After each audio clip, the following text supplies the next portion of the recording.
ये जो समय है वो विशेषकर प्रभु यीशु मसीह की ओर अपने ध्यान को केंद्रित करने का समय है। ये समय है विशेषकर प्रभु यीशु मसीह को स्मरण करने का समय। यीशु की ओर अपने ध्यान को केंद्रित करके यीशु को स्मरण करने का समय। जब हम यीशु मसीह को स्मरण करते हैं, एक बात जो उस स्मरण में यकीनन आती है वो है उनके कष्ट, प्रभु के दुख। जिन कष्टों को प्रभु यीशु मसीह ने हमारी ओर से अपने ऊपर ले लिया, जिन कष्टों को प्रभु यीशु मसीह ने हमारे दंड को हमारे ऊपर से दूर करने के लिए, हटाने के लिए ले लिया, उन कष्टों को स्मरण किए बिना प्रभु यीशु मसीह को स्मरण करने का कार्य कैसा होगा? अधूरा होगा। तो आइए हम आज प्रभु यीशु मसीह के कष्टों पर अपने नज़र को टिकाएं, उन कष्टों को जो सृष्टिकर्ता परमेश्वर ने मेरी और आपकी ओर से अपने ऊपर उठाया।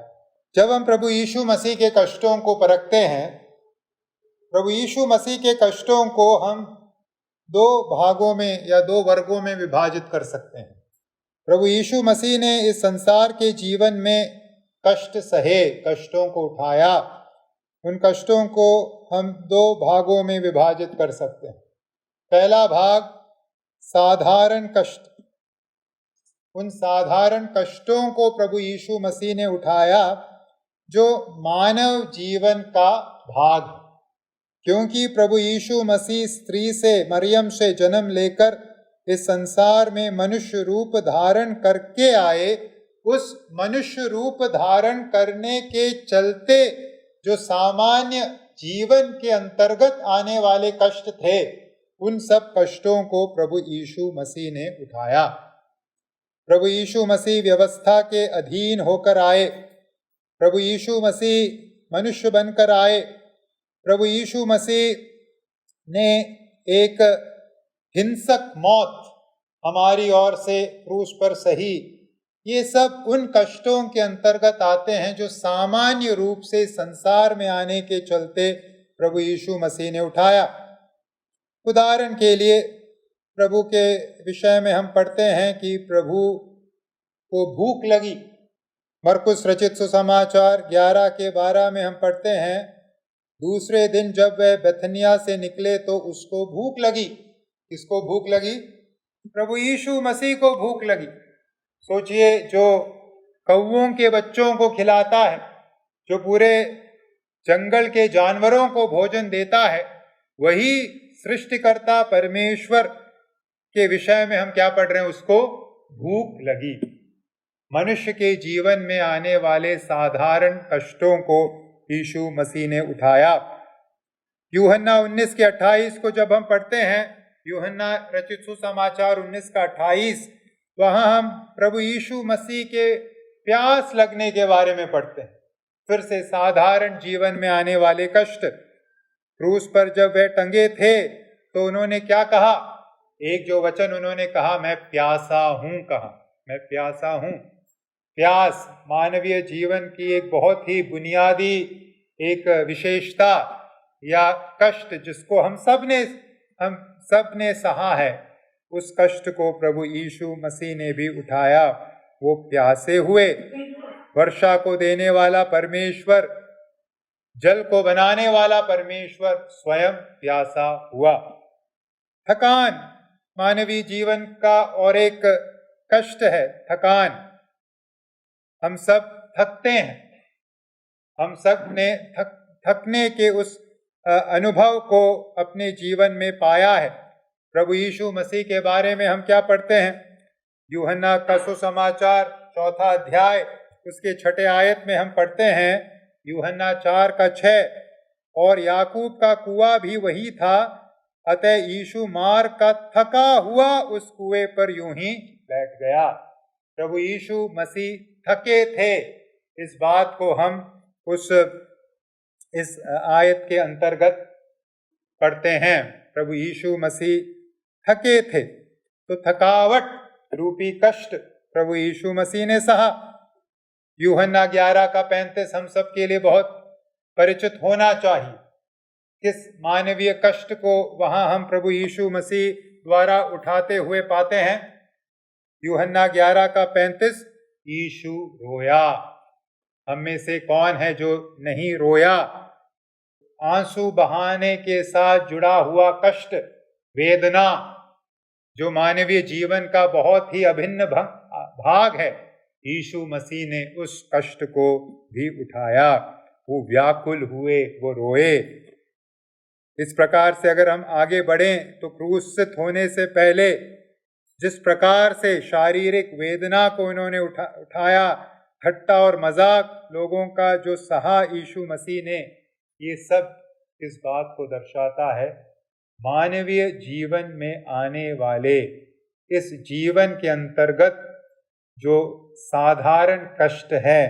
भाइयों और बहनों, हमारा प्रभु या स्वर्ग और सृष्टि पृथ्वी को बनाने वाला परमेश्वर, स्वर्ग और पृथ्वी का मालिक, उन सब साधारण कष्टों से होकर गुजरा। इसीलिए इब्रानियों की पत्री 4:15 में लेखक लिखता है, इब्रानियों की पत्री 4:15, क्योंकि हमारा ऐसा महायाजक नहीं जो हमारी निर्बलताओं में हमारे साथ दुखी न हो सके, वरन वह सब बातों में हमारे समान परखा तो गया तो भी निष्पाप निकला। हर उस परिस्थिति से, कष्टों से जो मनुष्य होकर गुजरता है, हमारा प्रभु यीशु मसीह भी उन कष्टों से होकर गुजरा।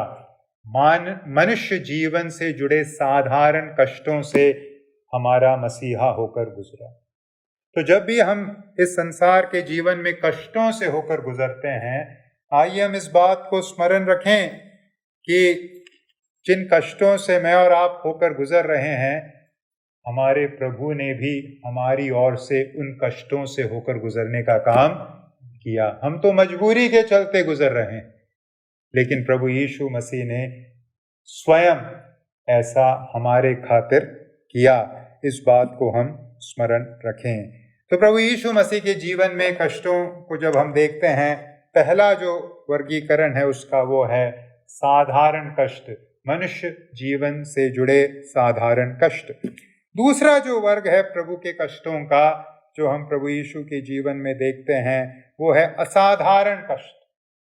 असाधारण कष्ट मतलब, असाधारण कष्ट से तात्पर्य है प्रभु यीशु मसीह के ऊपर पिता परमेश्वर ने सकारात्मक रीति से जिन कष्टों को उंडेला, अपने न्याय को पूरा करने हेतु सकारात्मक रीति से जिन कष्टों को प्रभु यीशु मसीह पर पिता परमेश्वर ने उंडेला, उसे हम असाधारण कष्ट के नाम से जानते हैं। जो पवित्र शास्त्र बाइबल है, उसमें इस बात को स्पष्ट रीति से कहा गया है कि पिता ने पुत्र पर हमारी ओर से हमारे दंड को डाला। यशाया के 53वें अध्याय में उसके 5 और 6 पद में हम क्या पढ़ते हैं? इसी असाधारण कष्ट के बारे में पढ़ते हैं।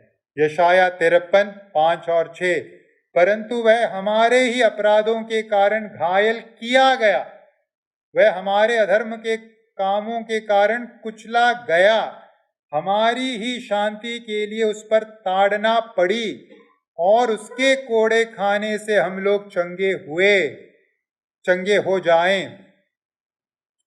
हम तो सब के सब भेड़ों के समान भटक गए थे, हम में से हरेक ने अपना अपना मार्ग लिया, और प्रभु ने हम सबों के अधर्म का बोझ उसी पर लाद दिया। तो इस आयत में, इन आयतों में हम क्या देखते हैं? पिता ने सकारात्मक रीति से कष्टों को पुत्र के ऊपर क्या कर दिया? उंडेल दिया, लाद दिया। यहाँ जो लिखा गया है, हमारे अपराधों के कारण घायल किया गया, अधर्म के कामों के कारण, हमारे अधर्म के कामों के कारण वह कुचला गया, उसको ताड़ना पड़ी, किसकी ओर से हुआ ये सब? 6 में जैसे लिखा है, प्रभु ने, पिता ने हम सबों के अधर्म का बोझ उसी पर लाद दिया। तो सकारात्मक रीति से पिता के द्वारा पुत्र को जो कष्ट दिए गए मेरी और आपकी ओर से, या मेरी और आपके दंड को पूरा करने हेतु, इसे हम असाधारण कष्ट के उस वर्ग में, उस श्रेणी में पाते हैं। इनमें कौन कौन से कष्ट आते हैं? प्रभु यीशु मसीह के जीवन को देखेंगे तो शैतान ने उनकी परीक्षा ली। हमें मालूम है शैतान ने प्रभु यीशु मसीह की परीक्षा ली। उस परीक्षा को हम किस रूप में देखें? साधारण कष्ट के रूप में या असाधारण कष्ट के रूप में? वो साधारण कष्ट नहीं थे, असाधारण थे। कैसे मालूम? मत्ती 4:1 में हम क्या पढ़ते हैं? मत्ती 4:1 में लिखा है, तब आत्मा यीशु को जंगल में ले गया ताकि इब्लिस से उसकी परीक्षा हो। पवित्र आत्मा ने विशेषकर यीशु मसीह को इस परीक्षा हेतु जंगल में ले जाने का कार्य किया। ये विशेष कष्ट था, असाधारण कष्ट था जो प्रभु यीशु मसीह को दिया गया।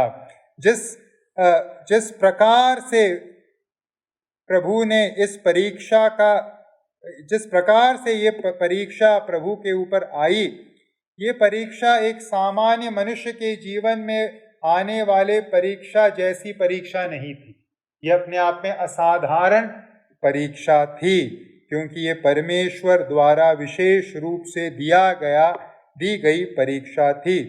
और हम क्या पढ़ते हैं इसी घटना के बारे में? लूका रचित सुसमाचार 4:13 में जब पढ़ते हैं, वचन में एक ही बार परीक्षा का जिक्र किया गया है, लेकिन लूका 4:13 में हम इस बात को समझते हैं कि शैतान द्वारा प्रभु यीशु मसीह की परीक्षा महज एक बार हुई घटना नहीं है।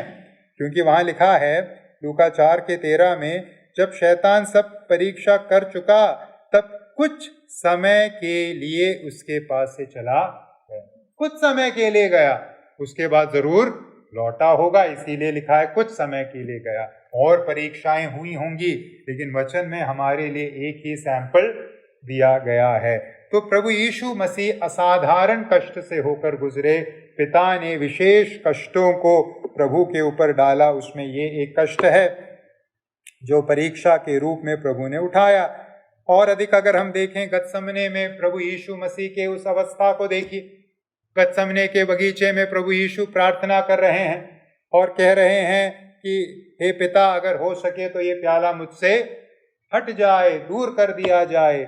और वहाँ हम पढ़ते हैं कि उनका पसीना लहू के माफिक क्या हो रहा था? बह रहा था। असाधारण रीति से मानसिक और शारीरिक आत्मिक कष्ट के उस अवस्था में यीशु मसीह को हम पाते हैं। उस कष्ट को हम क्या कहेंगे? साधारण कष्ट। हमने जीवन में इतने कष्टों को सहा होगा, अलग अलग प्रकार के कष्टों को सहा होगा, लेकिन क्या ऐसा एक कष्ट जीवन में आया जहां पसीना के रूप में खून बहने लगा? खून पसीने के रूप में बहने लगा। क्या ऐसा कष्ट हमारे जीवन में अब तक आया है? नहीं आया है। ये मानवीय जीवन में आने वाला एक साधारण कष्ट नहीं है, एक असाधारण कष्ट है। और इन कष्टों को, जो असाधारण कष्ट है, उसको हम उसके शिखर पर कहाँ पाते हैं? उसके शिखर पर हम पाते हैं कलवरी के क्रूस पर, जब प्रभु यीशु मसीह ने जोर से चिल्लाया, पुकार पुकार कर क्या कहा? एली एली लमा शबक्तनी, अर्थात हे मेरे परमेश्वर, हे मेरे परमेश्वर, तूने मुझे क्यों छोड़ दिया?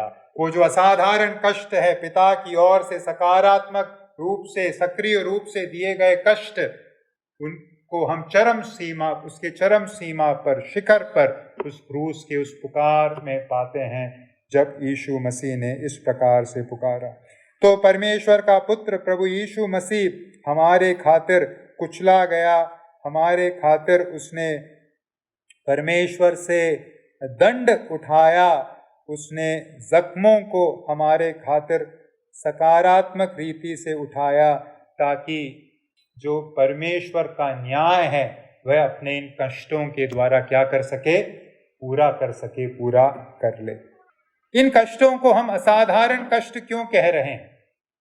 इन कष्टों को असाधारण कष्ट हमने कहा इसलिए कह रहे हैं क्योंकि ये पिता द्वारा दिए गए विशेष कष्ट हैं, लेकिन इसके असाधारण होने के पीछे और एक वजह है। ये पीड़ाएं या ये कष्ट असाधारण इसलिए भी थी क्योंकि यह कष्ट उस दायरे से संबंध रखती थी जिस दायरे से मैं और आप पूरी तरह बाहर हैं। हम इन कष्टों को समझ नहीं सकते।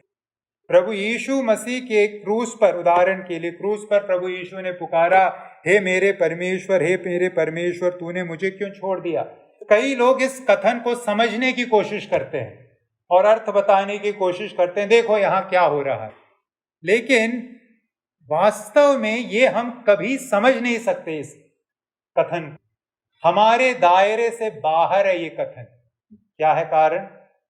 या और भी, जो गत्समने के बगीचे में प्रभु यीशु मसीह व्याकुल हो रहे थे, वो उस ऐसे अकथनीय, ऐसे कथन से परे पीड़ा में थे जिसकी हम कल्पना भी नहीं कर सकते, उसे हम समझ नहीं सकते। हम कई बार समझने की कोशिश करते हैं और कुछ व्याख्या देते हैं, लेकिन ये कष्ट हम जो प्रभु यीशु मसीह ने सहे नहीं समझ सकते, क्योंकि ये जो कष्ट हैं, जिस दायरे में मैं और आप रहते हैं, उस दायरे से कहाँ है? बाहर। मैं और आप जिस दायरे में रहते हैं वो है मनुष्यत्व का दायरा। हम सब कौन हैं? किस दायरे में रहने वाले लोग हैं? मनुष्यत्व के दायरे में रहने वाले लोग हैं, क्योंकि हमारी प्रकृति कैसी है? मनुष्यत्व की प्रकृति है। हम मनुष्य हैं और उस दायरे में हम बंधे हुए हैं। लेकिन यीशु मसीह जब पुकार कर कह रहे हैं, हे मेरे परमेश्वर, तूने मुझे क्यों छोड़ दिया, वो केवल मनुष्यत्व के दायरे में रहकर ये पुकार नहीं रहे। वो कौन है? 100% परमेश्वर और 100% मनुष्य। वो 100% परमेश्वरत्व के दायरे में है, 100% मनुष्यत्व के दायरे में है, और इन दो दायरों में रहते हुए वो इस पुकार को पुकार रहे हैं। तो मैं और आप जो इनमें से केवल एक दायरे में वास करते हैं, कैसे समझ पाएंगे कि क्या है इस पुकार का अर्थ? या इस संसार में कोई भी व्यक्ति इस दायरे में जो रहता है, मनुष्यत्व के दायरे में जो बंधा है, वो इस पुकार को कैसे समझ सकता है? गत्समने के बगीचे में प्रभु यीशु प्रार्थना कर रहे हैं, पसीना बह रहा है, लहू बह रहा है पसीने के माफिक, कैसे हम समझ सकते हैं? नहीं समझ सकते, क्योंकि हम उस दायरे से कहाँ हैं? बाहर हैं। हम कल्पना नहीं कर सकते और कल्पना करने की कोशिश भी ना करें, क्योंकि ये हमारे दायरे की चीजें नहीं है, ये मनुष्यत्व की बातें नहीं है। ये ईश्वरत्व और मनुष्यत्व जिसके पास है उसी को समझ आ सकता है, और इस संसार में केवल एक ही है जिसके पास ये दोनों हैं, और वो है हमारा प्रभु यीशु मसीह। स्वर्ग में पहुंचने पर शायद हम प्रभु से पूछ पाए, प्रभु जी इस कथन का अर्थ क्या था जो आपने क्रूस पर कहा? शायद प्रभु से पूछने का मौका मिले, लेकिन आइए हम अटकलों में न जाके गिरें कि ये होगा अर्थ, देखो पिता ने पुत्र को छोड़ दिया, या जो भी हम बोलते हैं, हम मूर्खता कर रहे हैं शायद, क्योंकि हम बाहर हैं उस दायरे के, और हम महज कल्पना के आधार पर उसको एक्सप्लेन करने की कोशिश कर रहे हैं। तो ये असाधारण इसीलिए है क्योंकि यीशु मसीह ने ये सब जो कष्ट उठाए, उस विशेष दायरे में रहते हुए, 100% मनुष्यत्व, 100% परमेश्वरत्व, इस विशेष दायरे में रहते हुए इन कष्टों को उठाया। ये मनुष्यत्व के दायरे के बाहर के कष्ट हैं, असाधारण कष्ट हैं, जो यीशु मसीह ने मेरे और आपके ओर से उठाया। तो हम यीशु मसीह के कष्टों के बारे में मनन कर रहे हैं। मेरे लिए प्रभु यीशु मसीह ने, आपके लिए प्रभु यीशु मसीह ने साधारण कष्ट सहे, जीवन से जुड़े छोटे से छोटे कष्टों से लेकर बड़े से बड़े कष्ट को उठाया, भूख प्यास से लेकर मृत्यु तक को उठाया, कष्ट से होकर गुजरे, और इसके साथ साथ असाधारण कष्टों से होकर प्रभु यीशु मसीह गुजरे। भाइयों और बहनों, अगर यीशु मसीह ने मेरे और आपके लिए असाधारण कष्ट को उठाया है, तो हम यीशु मसीह के लिए किस प्रकार का जीवन जिएं? साधारण या असाधारण। अगर यीशु मसीह ने केवल हमारे लिए साधारण कष्ट उठाया होता तो शायद साधारण जीवन से काम बन जाता, लेकिन यीशु मसीह ने कैसे कष्ट उठाए हैं? असाधारण कष्ट उठाए हैं। तो जीवन भी मेरा और आपका जो हम जीते हैं प्रभु के लिए कैसा होना चाहिए? असाधारण होना चाहिए। एक ऐसा जीवन जो इस संसार के जीवन से एकदम अलग है, क्योंकि मसीहा ने मेरे लिए, आपके लिए असाधारण कष्ट उठाए। और अंत में जब इन कष्टों के बारे में हम सीखते हैं, साधारण कष्ट, असाधारण कष्ट, क्या थी वजह? इस बात को आइए स्मरण करें और समाप्त करें। क्या थी वजह? क्या था दबाव? क्या था कारण? क्या पिता का दबाव था कि मैं जो कष्ट दूंगा उठाओ? नहीं, हम यीशु मसीह के जीवन में एक स्वेच्छा को पाते हैं। लूका रचित सुसमाचार 12:50 में लिखा है, मुझे तो एक बपतिस्मा लेना है और जब तक वह न हो ले तब तक मैं कैसी व्यथा में रहूंगा। प्रभु यीशु मसीह ने स्वेच्छा से, यहां बपतिस्मा से तात्पर्य कष्ट, प्रभु यीशु मसीह ने किसी मजबूरी या किसी दबाव के चलते ये कष्ट नहीं उठाए। स्वेच्छा, पूर्ण स्वेच्छा के साथ प्रभु यीशु मसीह ने दोनों साधारण और असाधारण कष्टों को उठाने का काम किया। मेरे और आपके प्रति उनके प्रेम के चलते उन्होंने ये सब किया, स्वेच्छा से किया। तो जो मसीही जीवन है, अगर यीशु मसीह ने स्वेच्छा से कष्टों को मेरे लिए, आपके लिए उठाया, तो इस मसीह जीवन में मैं और आप क्या करें? प्रभु की सेवा कैसे करें? स्वेच्छा से या फिर दबाव के चलते, लोगों के चलते, दिखाने के चलते? अगर हम स्वेच्छा के अलावा और किसी भावना के साथ ऐसा कर रहे हैं, हम सही मायने में मसीह जीवन को नहीं जी रहे। तो एक स्वेच्छा से असाधारण जीवन हम मसीह के लिए जिएंगे, असाधारण समर्पण के साथ मसीह के लिए जिएंगे, जिसने मेरे सब दुखों को अपने ऊपर स्वेच्छा से उठाया और मेरे दुखों से बढ़कर दुखों को अपने ऊपर स्वेच्छा से उठाया।